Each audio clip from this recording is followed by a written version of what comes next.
Yes, with that, I am very pleased to introduce to you the chair of the European Parliament Committee on Civil Liberties, Justice and Home Affairs, also called the LIBE Committee, Mr. Javier Zarzalejos.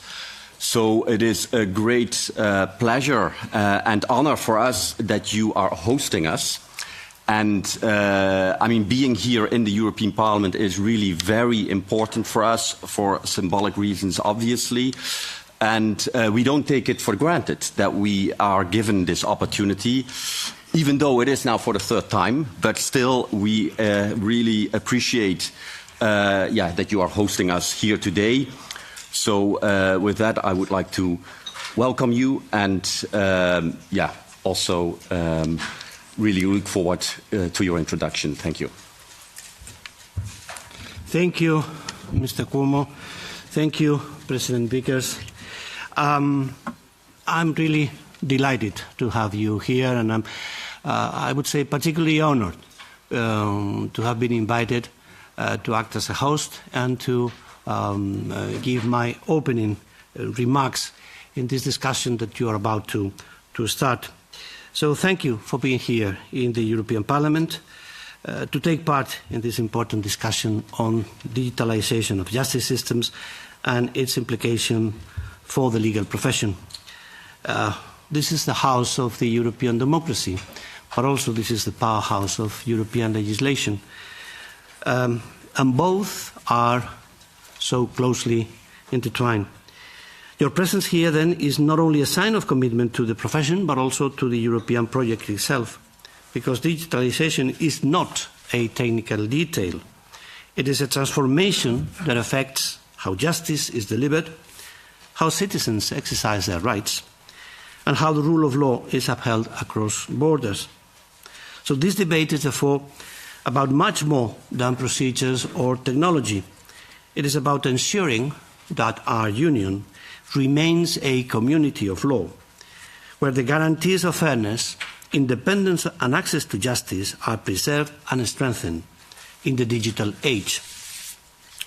The European Union has placed digitalization of justice at the very heart of its agenda. In recent years, the Commission has tabled, and the Parliament and the Council have advanced a comprehensive set of legislative files. The regulation on the digitalization of cross-border judicial cooperation, which makes secure electronic communication the default mode for cooperation. The regulation establishing e-Codex, the EU's permanent digital backbone for judicial data exchange. The e-evidence package, giving judicial authorities the tools to obtain and preserve electronic evidence across borders with safeguards. And the ongoing work on European case files and the e-justice portal, turning the idea of paperless justice into reality. So together with the recently adopted AI Act, these files form the backbone of Europe's digital justice strategy. But they are not isolated initiatives. They are part of a wider European project to ensure that our union's justice system remains effective, accessible and anchored in the rule of law. But digitalization is not only about files and regulations. It is about a long history of adaptation.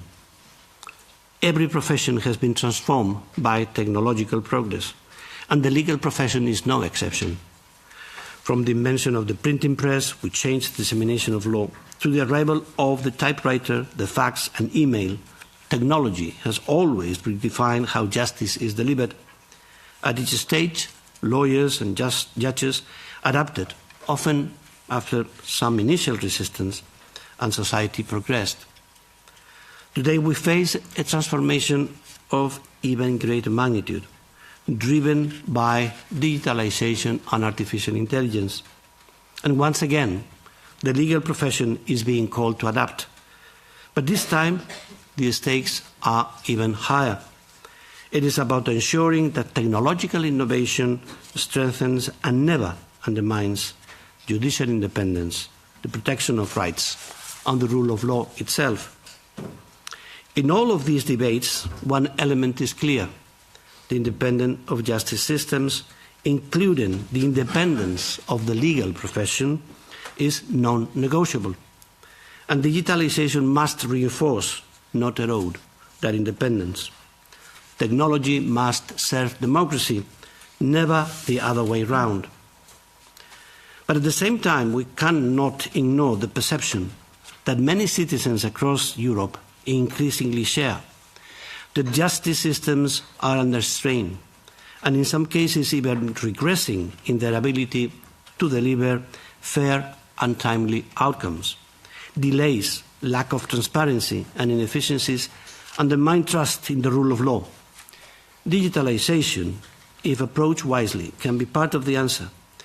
By automating routine processes, by reducing waiting times, by ensuring transparent access to case files and procedures, technology can bring justice closer to citizens and restore confidence in institutions. Digital tools are not a substitute for justice, but they can be a powerful means to make justice more visible, more efficient, and more accessible. While we assess the impact and opportunities brought about by digitalization of justice, we bear in mind that it also involves changes in the legal profession itself, in the way cases are managed, in the skills and ability required, in the training of lawyers. So such a wide range of issues at stake explains why today's discussion is so important, because the legal profession represented here by the CCBE has a central role in shaping how digitalization is implemented and in ensuring that citizens continue to trust justice in a changing Europe. I would therefore like to thank the Council of Bars and Law Societies of Europe and the European Liberal Forum for organising this event. Your perspective is indispensable, because legislation only succeeds, and if we want to deliver, if it works in practice, and if it is embraced by those who apply it every day. With this, it is my pleasure to pass the floor on to our keynote speaker, Mr. Thierry Vickers, President of the CCBE, who will share with us the vision of the legal profession on how digitalization is reshaping the future of justice in Europe. So again, welcome, thank you for being here, and I'm sure you will have an extremely productive discussion that we are expecting, whose outcome we are going to expect. Thank you. Thank you very much for these opening remarks. And now the floor to the President of the CCBE, Thierry Vickers. Mes chers confrères, distingués invités, Monsieur le Président, vous avez de façon parfaite dressé le décor et fixé les enjeux de cette journée et des problèmes qu'elle soulève. Je voulais vous dire qu'en votre qualité de président de la commission Libé, nous savons le rôle exceptionnel, central que vous jouez dans la sauvegarde des valeurs de notre Union européenne, la démocratie, l'état de droit et les droits fondamentaux. Ces valeurs, qui sont celles que vous défendez, ce sont également celles que partage le CCBE et le Conseil des barreaux européens, Monsieur le Président. Sachez que vous pouvez toujours compter sur son soutien pour la défense de ces valeurs et l'accomplissement de votre mission. Nous avons aujourd'hui la grande chance d'accueillir un certain nombre d'intervenants de très grande qualité et je tenais à les remercier en ce début de journée pour le fait qu'ils vont nous faire participer et profiter de leurs réflexions et également de leur expertise.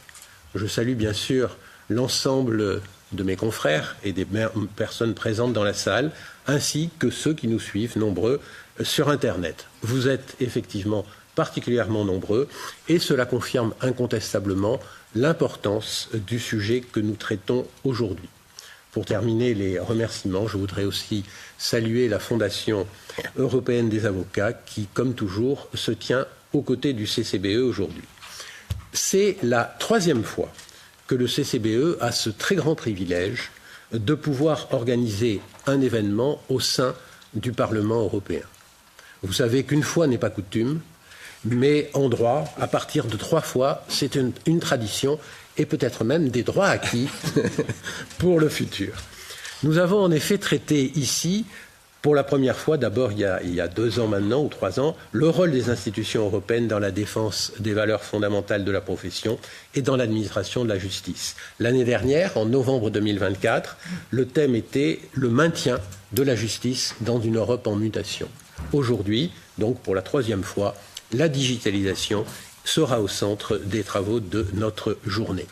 Ça n'est pas pour le CCBE un sujet totalement nouveau.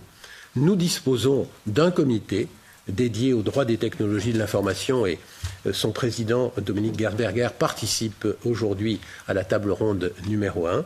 Je ne citerai pas l'intégralité des travaux du CCBE qui concernent la digitalisation, mais je voudrais tout de même faire état d'un travail de 2020, les réflexions du CCBE sur les aspects juridiques de l'intelligence artificielle, et puis en 2022, le guide sur l'utilisation des outils basés sur l'intelligence artificielle par les avocats et les cabinets d'avocats dans l'Union européenne.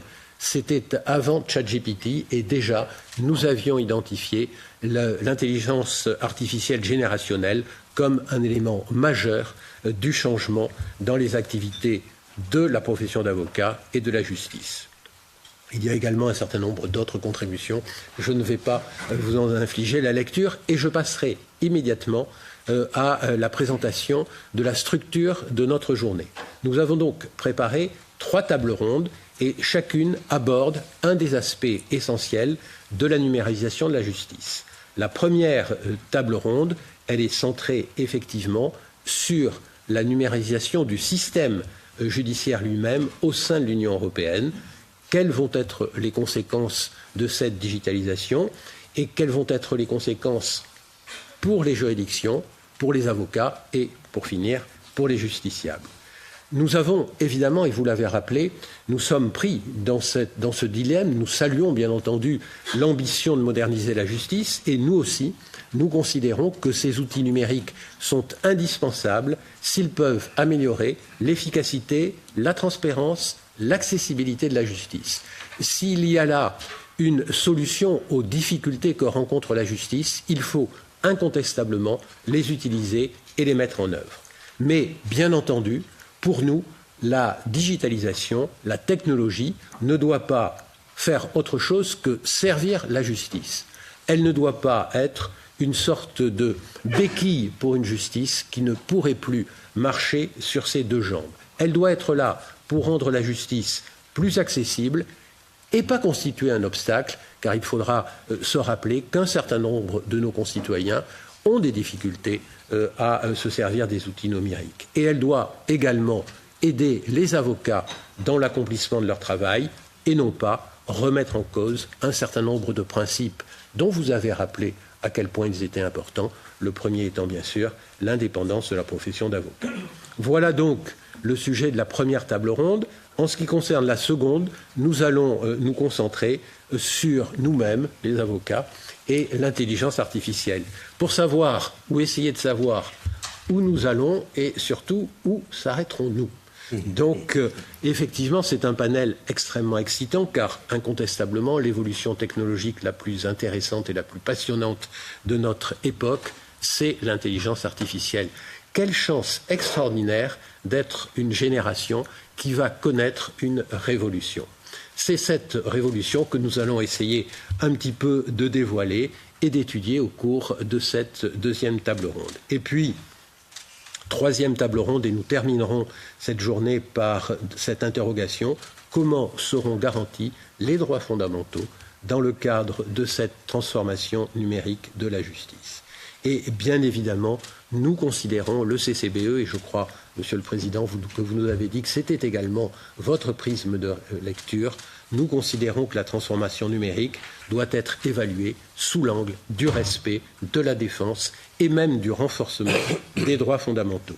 Le défi que nous avons tous à relever, c'est effectivement de concevoir des systèmes qui peuvent maximiser les opportunités et certainement pas faire reculer les droits des citoyens. Nous voulons donc une justice numérique qui renforce les droits et pas d'une justice numérique qui les sape ou qui les fait disparaître. Voilà. Je pense que vous êtes tous très impatients d'entrer dans le vif du sujet et cesser d'entendre des généralités comme celles que je viens de prononcer. Je voudrais terminer en soulignant donc que l'événement d'aujourd'hui rassemble des représentants du Parlement, de la Commission, de la Cour de justice, du Conseil de l'Europe et de l'Agence des droits fondamentaux, et également des universitaires, des praticiens bien sûr, des barreaux et des associations d'avocats. Ça n'est pas une diversité fortuite. Vous l'avez dit en commençant, ce que nous devons faire, nous devrons le faire ensemble, et c'est uniquement si nous parvenons à le faire ensemble, en confortant nous-mêmes nos moyens, que nous parviendrons donc à réaliser les objectifs de cette journée et bien au-delà, les objectifs de la digitalisation de la justice. Je nous souhaite une très bonne journée de travail, fructueuse et passionnante. Je vous remercie encore d'avoir été présent pour ouvrir notre journée. Merci.